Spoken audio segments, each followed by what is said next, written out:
Welcome back to the swamp, my friends. Today we're going to be looking into some creepy and unexplainable stories sent in by viewers just like you. If you have a story that you would like to share in a future video, whether it's an unexplained experience or something else, be sure to submit your story at swampdweller.net or the email you can find in the description down below. I'd love to share your story with everyone here in the swamp. It's stories like yours that help keep this show going. Now, without further hesitation, hit that like button, subscribe if you're new, and sit back, get real comfortable, and prepare for some spooky and unexplainable stories.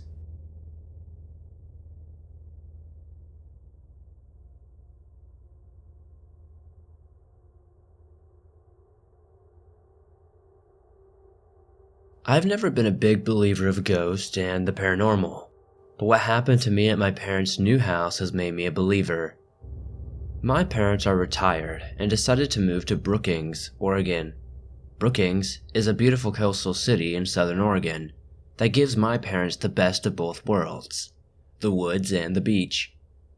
My father wasn't feeling well, so my mother asked me to spend the weekend with them to see the new house and to help her with my father.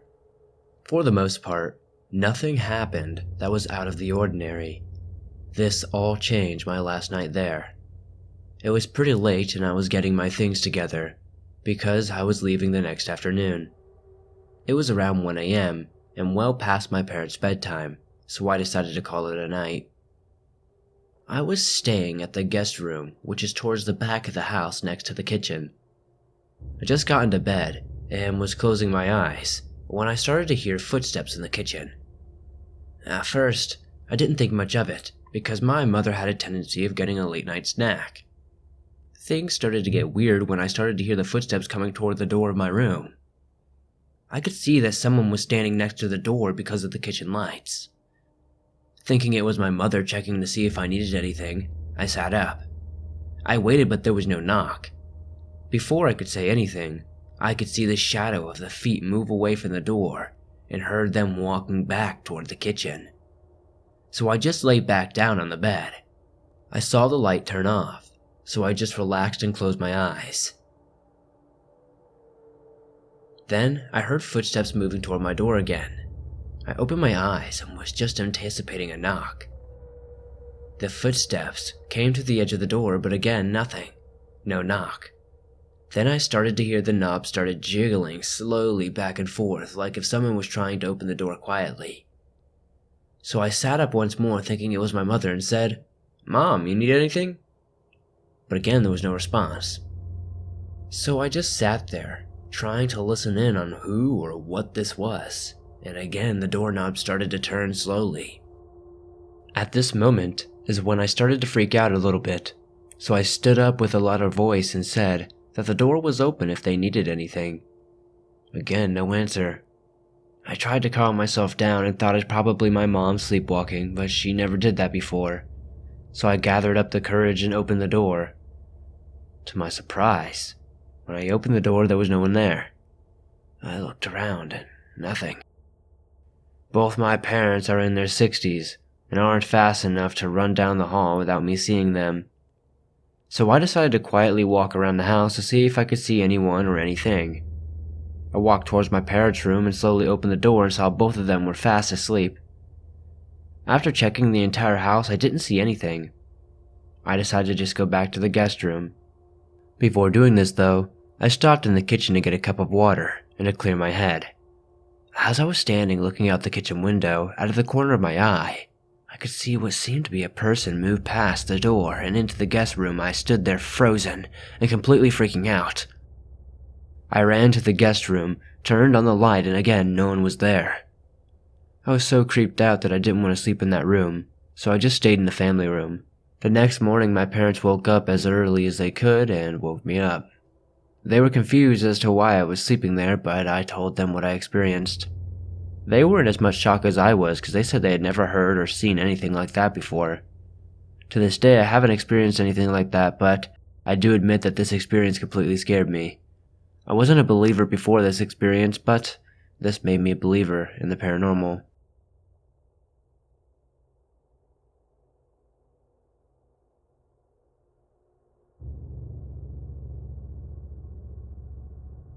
I'm a 33-year-old male who currently lives in Austin. When I was 21 years old, I became a member of a Christian church in Killeen, Texas, due to my stepfather being stationed in Fort Hood. I've always felt sensitive to the supernatural, but when my conversion came, I noticed darker spirits or demons. One night, I stayed awake to watch television. My family was asleep and then my girlfriend did not come over, so I was bored. Around 3 o'clock in the morning, I became sleepy and decided to call it a night. I went through my usual ritual of praying before bed. Now, I will give you a quick layout of my mother's house. When you first enter through the front door, you have to walk through a long foyer. And the first room you see is the living room, which will also lead to the kitchen. Once you're out of the foyer area, you can turn right and go down a hallway that leads to the bedrooms. The living room is decorated like most, furnished with pictures, coffee tables, couches, etc., etc. My mother had a grandfather clock for decoration which was broken. The only purpose it served was to add character. As I decided to go to bed, I figured I could pray in the living room and then head to my room. I left the television on for light but muted it. As I began to pray, I felt like there was another presence in the room with me, but I paid no mind. Suddenly, I heard the clock start to tick, but I was so wrapped up in prayer that it did not bother me. That was about to change. The ticking noise began to grow louder and louder, and that's when it dawned on me that the clock was broken, and there's no way it should be making any noise. I was set on finishing my prayer, but my concentration was already broken. So I stopped and got up and tried to look at the clock to see if the hands were moving, but I could not because the light of the television was not enough. I cut on the light in the kitchen, but to no avail because the kitchen light was not close enough, I could not see. I could still hear the ticking noise growing louder in my head, and the house felt as though the temperature was dropping, and this was in the middle of a Texas summer. Now, I had enough and began to grow frustrated, so I walked across the living room to cut on the light. The light switch is right there where the foyer ends and the hallway to the rest of the house begins. When I reached the light switch, I felt like someone was watching me from down the hallway, and I turned my head to look, and what I saw made my hair stand up on all ends. I saw a very large dark figure standing down from the hallway, just looking at me. The only description I can give of it is what people claim that shadow people look like. Now, I've watched plenty of horror movies and yelled for the protagonist to run when they freeze and look at the monster instead of running. But now I know what that horror feels like. Everything in my body and mind was telling me to run, scream, do something, but I was frozen from fear. I finally snapped out of it and began to pray, call on Jesus Christ and quote verse 4 from the 23rd Psalm. I cut the light on and the figure was gone. The temperature no longer felt cold, and that awful ticking noise was gone. This was not my last time seeing something demonic or paranormal. Thank you for reading my story, and remember that prayer helps.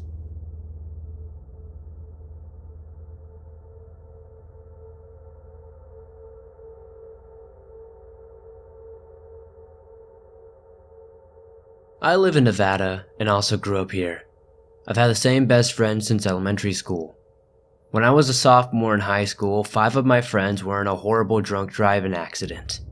2 of them lived and sadly the other 3 passed away. One of the boys who passed, I'll call him T, was my neighbor as well as my good friend. After he died, we used to call his cell phone just to hear his voice on the answering machine. His parents ended up disconnecting his cell phone after a few weeks. This story takes place a few months after T died. His phone had been disconnected for about 2 months. I was at a friend's house when my phone rang. Unbelievably, it was T. I answered the phone and stuttered out a hello? There was no answer, just a weird sort of static. That night, I fell asleep pretty late. I have to preface this part of the story by telling you I have bouts of sleep paralysis. Sometimes it happens like a few times a month, while at other times I can go like a year without it ever happening. This night was nothing like that. It was too real. I fell asleep and began having the most vivid dream I have ever had. In my dream, I was laying in my bed, wearing the exact thing I fell asleep in. I looked over toward my closet, and this thing started coming toward me. It was the shape of a person, but filled in with black and white, sort of how the TV looks after a VHS ends. It's that black and white static looking stuff. Anyway, the being was coming toward me. It's hard to explain, but somehow in my mind, I knew this was T. You know what I mean. In dreams, sometimes people look different, but you just know it's them. So T is coming toward me, and he starts screaming, help me, I'm dying. Why won't you help me? Please, save me, I'm dying. As he's yelling at me, he's also grabbing me, because his body is being pulled back into my dark closet by some invisible force. I'm trying to hold on to him, so he doesn't slip away while yelling, T, how do I help you? I don't know how to save you. He finally gets pulled back into my dark closet and disappears. The next thing I know, I'm awake in my bed, but I had no real memory of waking up. It was like I had experienced this thing for real and not just in a dream. But then, it just slowly turned into real life. Maybe it was sleep paralysis. It felt real. How sleep paralysis does sometimes, but normally when I wake up from sleep paralysis I remember having it. This experience wasn't like that at all. I also couldn't move during sleep paralysis, but I could move in this experience. I look back on the phone call from T in the following nighttime meeting as maybe him trying to contact me. T and the other two boys' deaths were extremely violent. It started out as a night spent with good friends drinking and ended up in a mangled, deadly car accident. I've heard that when a person's death is extremely traumatic or violent, they can get stuck on Earth, unable to pass on to the other side. Maybe that's what happened to T, and he decided to pay me a visit. I'll always regret that he asked me for help and I didn't know how to help him. Has anyone else ever had a dream like this before and maybe been visited by a spirit? Please let me know in the comments, and thank you for sharing my story.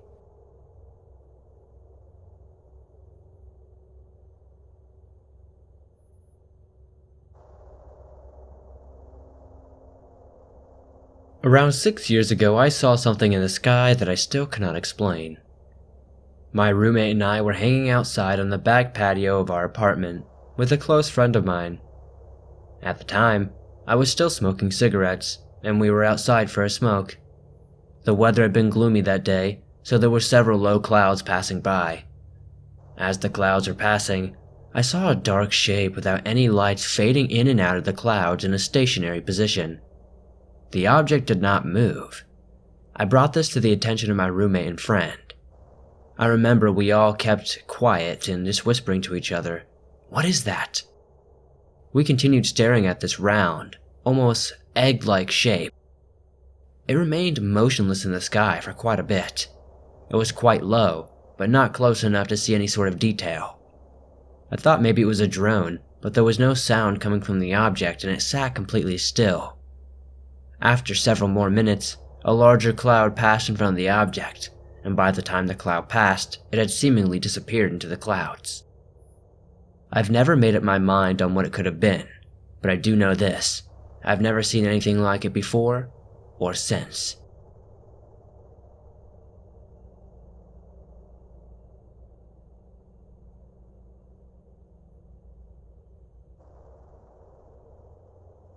My name is Adrian, and I also have true experiences with what I am certain in my own mind to be paranormal regardless of how crazy it seems to others. I grew up in an old home that really did look haunted from the outside. I was sleeping one night in my room and woke up feeling scared, and then I saw appearing literally out of nowhere a glowing king and queen. I say king and queen because of the clothing style, and the man was sitting on what appeared to be a throne, and his queen was to his left, or my right. I later learned that it was the correct way for a king and queen to present themselves. They were speaking, but I didn't understand them, either because of my age or maybe they were speaking another language. I did something weird then. I got up out of bed, walked towards the king and queen, and placed my hand out, curious to see if I could put my hands through them, and they disappeared. This scared me, and I ran out of my room to my parents' room to sleep there. Another time, something almost equally odd happened, but less on the paranormal side. I had started sleeping in my parents' room for fear of my own room, and one day I woke up in my parents' room. As usual, my parents were watching TV. It was talking about war. I went downstairs to the kitchen, and when I walked in, there were some robed men that looked like Middle Eastern style. I didn't know about Islam or the Middle East, but I do remember the appearance of the robed men. These were not glowing. These men were solid.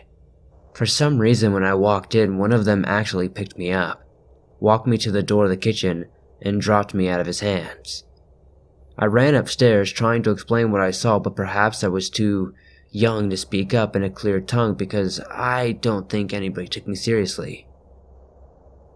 One night I walked upstairs from the living room to go to my room, and while I was up there crossing the bathroom, I noticed the bathroom door was open and inside the sink was on. Then the sink handle pulled and it turned off.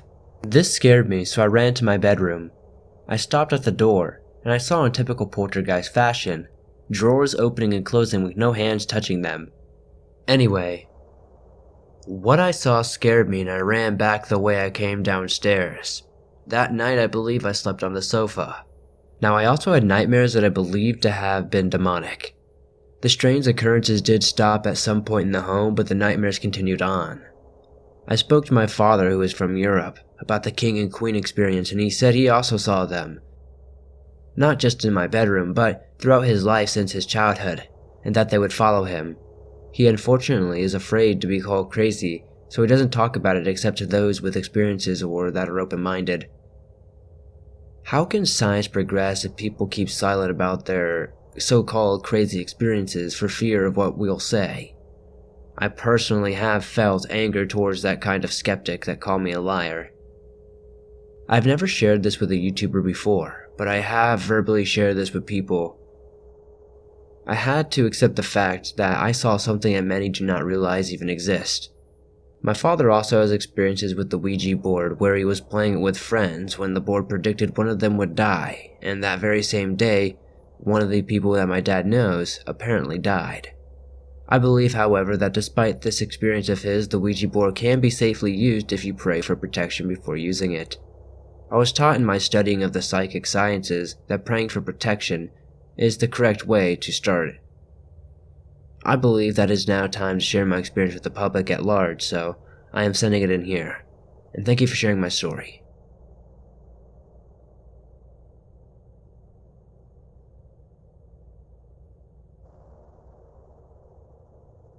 This all started exactly 10 years ago.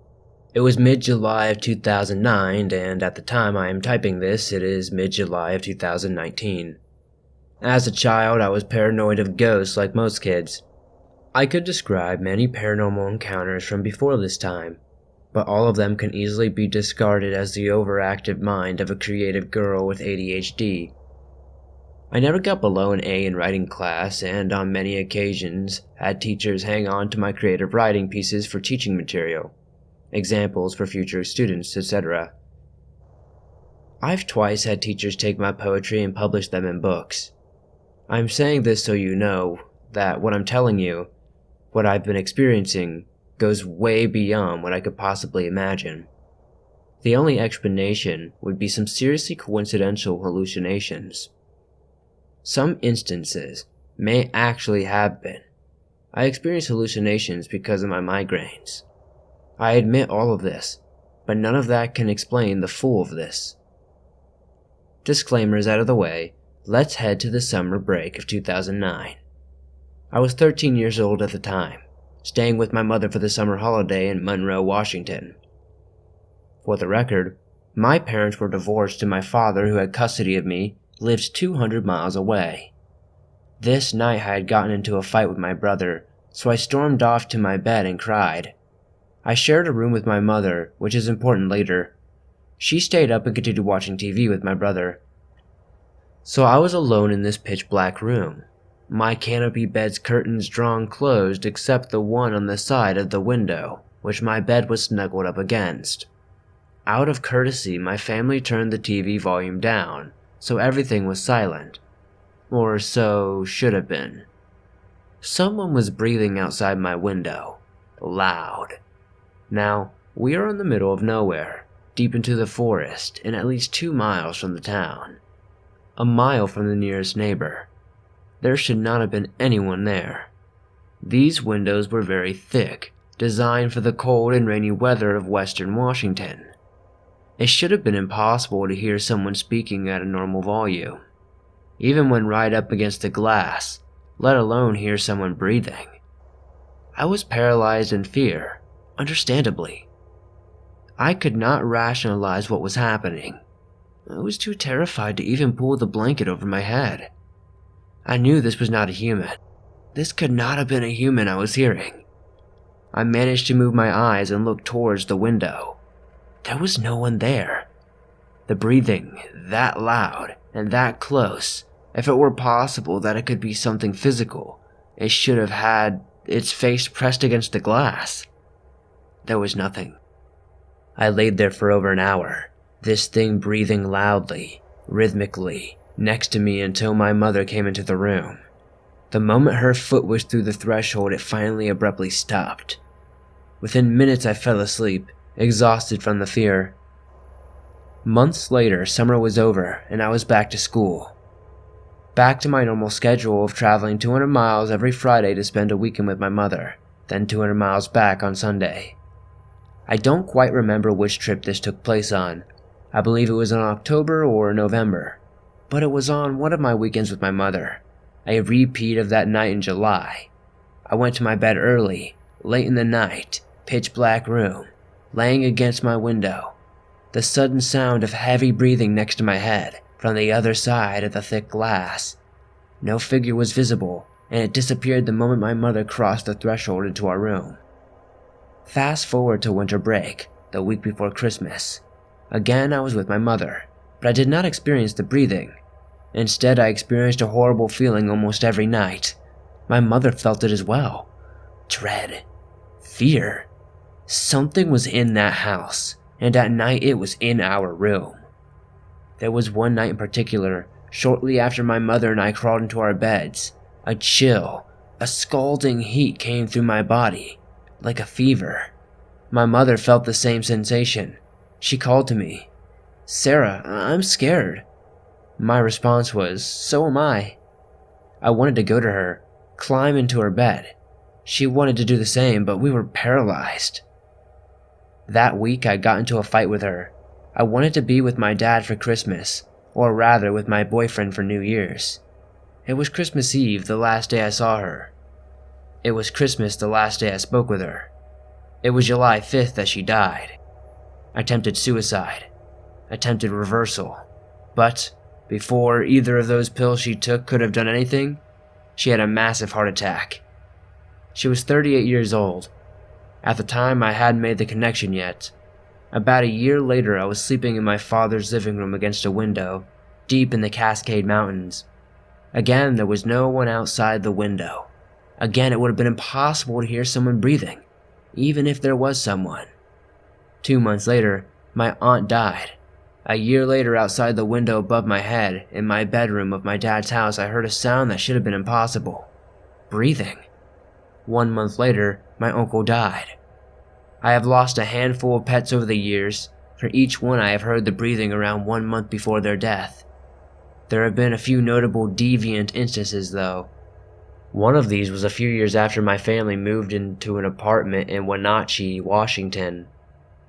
I had moved my bed to be far away from the window, hoping it would prevent the breathing. As it happened a few times since I'd moved in, and the common denominator was that the source was the window. On the night of January 11, 2017, I heard it. It was incredibly loud, and for the first time my cat seemed to have heard it too. On my stomach, he perked up his ears and looked at me in confusion.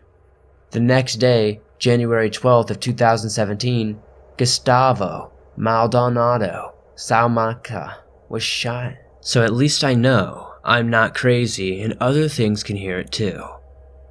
I don't know if this is some sort of omen, some sort of sign, I don't know. If anybody knows, please comment down below. And thank you for sharing my story.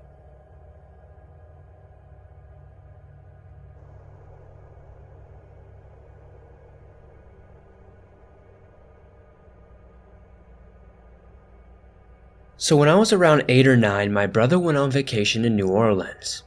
So when he came back, he brought a voodoo doll he had bought as a birthday gift since he went a couple of weeks before my birthday. When I got the doll, I was surprised he got something like this, and the doll was freaking creepy. Every time I looked at it, it made me feel uncomfortable. I just felt uncomfortable being around it, to be honest. So I put it in the back of my closet, and after a couple of days of it laying out, I forgot all about it. But I also started having really bad nightmares. Like my family was being burned alive and me getting strangled by the doll.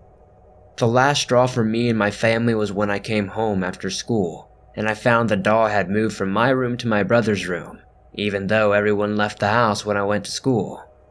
When I told my mother, she just went upstairs and grabbed it, took it out in our backyard, and put some lighter fluid on it and lit it up. After burning it, she threw it out, and that's the last time I saw it. Afterwards, my nightmares stopped. One of the weirdest things that have ever happened to me was downright creepy, and I know it's a short story, but I hope you share it anyway.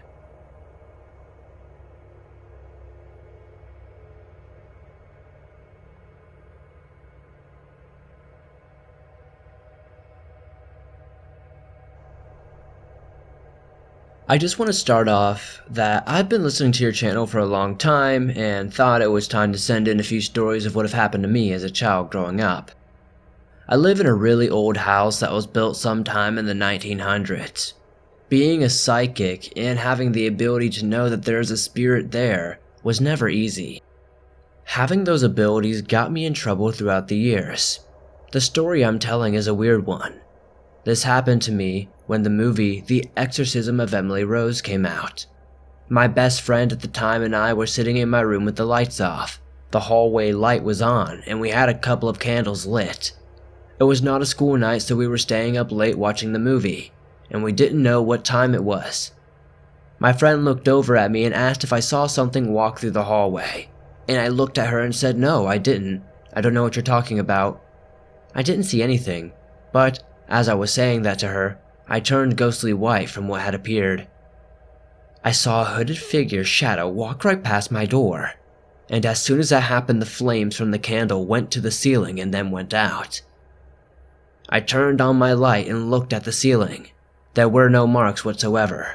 My friend and I were at a loss for words. We looked at each other, before looking at the clock realizing that it was time to go to bed. The next day my friend left and I was cleaning my house, like I'm supposed to do. That's when we noticed my stepdad at the time left out a neon yellow crowbar in the middle of the walkway. I saw it there and moved it because we had a funny feeling. Later that night, walking through the living room, the crowbar was in the walkway once again. Looking down to make sure I didn't kick it, I noticed it was suddenly gone. Starting to freak out because I had no clue how a neon yellow crowbar would just disappear like that. The craziest thing is that it stayed gone for 2 months, and we searched the whole house and no one could find it, until it reappeared right where it last was, in the middle of the driveway again. This was super creepy and really freaked me out.